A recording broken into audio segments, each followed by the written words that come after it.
Hi, it's Paul with rockoutfitters.com, here to show you the Thule Sprint fork mount bicycle carriers. Here we have two models that Thule offers. We have the 528 model, which is their SpeedLink mounting hardware equipped version. The SpeedLink mounting hardware is a stainless steel band that wraps underneath a load bar and fits a very wide range of different load bar shapes and sizes. That can be aftermarket load bars from various manufacturers as well as most factory installed load bars. And here in front of it we have the Thule 569 T-Track model. This is specific to T-Track equipped load bars, specifically the Thule Aeroblade load bars. So each has its own set of advantages. This offers a very low profile and a clean integrated method of attachment, and some other advantages which we'll show when we load it up on the vehicle behind me. This one has definite advantages of being able to fit such a wide range of different bar type and also very fast install and removal. Some other key features to these Sprint carriers is the very unique design of the rear tray.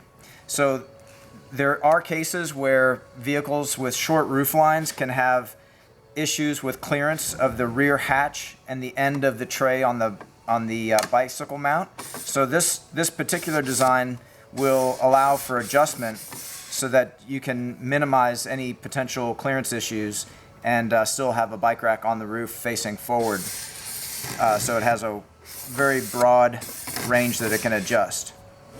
So that's one of the very unique and key features to these Sprint carriers. Back up front here, where it's gripping to the tips of the fork, it also has a very unique design where you simply turn the knob, and when you turn this knob, this front skewer clamping mechanism will grip the tips of your fork, and as soon as it's tight enough, it has a factory preset where this front knob will simply click and stop gripping any tighter, and that way you know it's fully tightened and safe to transport the bike. So those are some of the key features to this design. Now, the other things we'll discuss are the fact that the 569 T-Track version includes locks. So it has a lock that locks the carrier to the load bar, as well as a lock that locks the bike to the carrier too. And we'll show you that in more detail when we load it on the vehicle behind me. This one has the capability to lock, but locks are sold separately. Okay, so we'll go ahead and take both of these mounts over to the vehicle behind me, and I'm going to demonstrate how they are attached to the roof rack.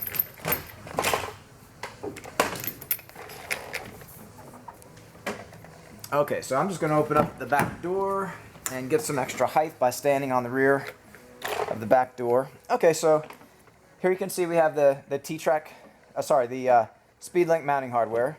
I'm just going to set the top of it on top of the bar. And in the back, you'll notice that there's a track that allows this to slide back and forth.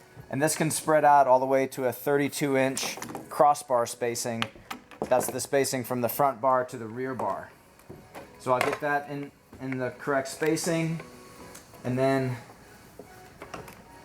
I'll get the anchor point connected in the back side. You can more easily see it here on the front side, where you have the two nubs that stick out, and those interface with the top side there. Now, if you follow me on the back side of this mounting hardware, you'll see how we have this turn knob, and that turn knob, you simply just turn it. There's no tools required, so you just turn it until you get a sufficient grip to the load bar. And so it may take depending on how much slack is in that stainless steel band, you may need to turn this for a while until it gets fully tightened onto the carrier. So that is the method to attach this. Very easy, very quick, very simple, and it's something where if you wanted to take it on and off for each use, that would not be impractical. That would be something that people could do and as possible. Okay, so next we'll show you the attachment method for the 569 T-Track. So to attach this, the T-Track that we're referring to is this, underneath this rubber strip, you have a track, and I'm going to pull out the pre-cut diffuser strip.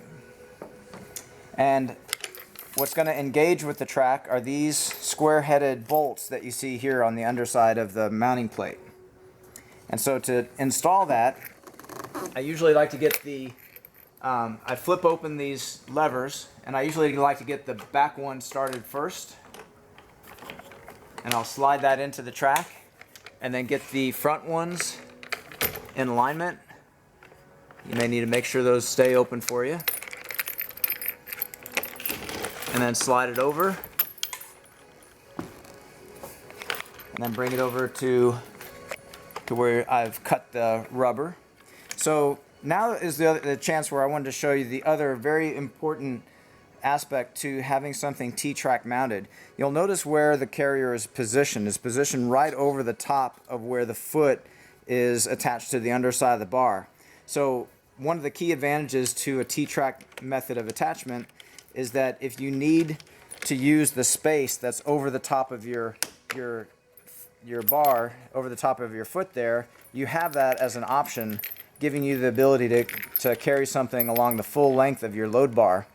Whereas with the speed link method, you would not be able to clamp over in this area. So the space from the inside of the foot to the end of the bar may not necessarily be of any use to you because you can't attach to that area. Okay, so I've attached it in the front, and I'll put the rubber strip back in place. Also, because this has locks, I can lock it, and that prevents someone from lifting that lever and detaching it from the bar. So there's your security of attaching the carrier to the bar. And then on the back, just going to go ahead and tighten that, and then put the rubber strip back in place. You never want to leave any of the rubber strip out, because an opened, non-covered T-track will definitely create wind noise and whistling. So these diffuser strips definitely have an important purpose.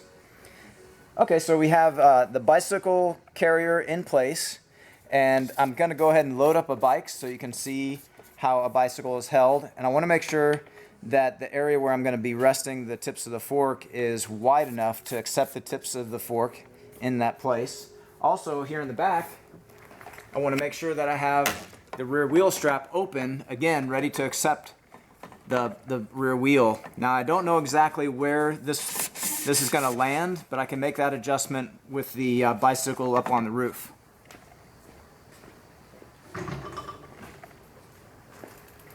So next I'm going to go ahead and grab a bike, and I do want to show the method that you use to lift a bike up onto the vehicle.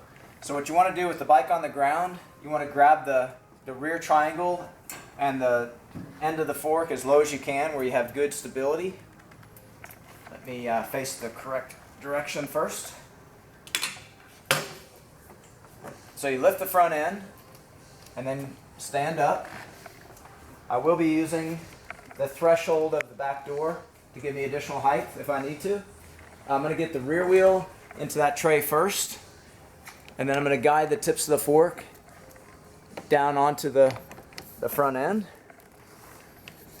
And I've stood up onto the threshold of the back door so I have more height.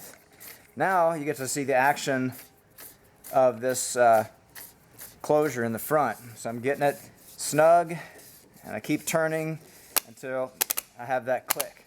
So with that click, you know it's safe and secure and attached to the front. Now when you come to the back,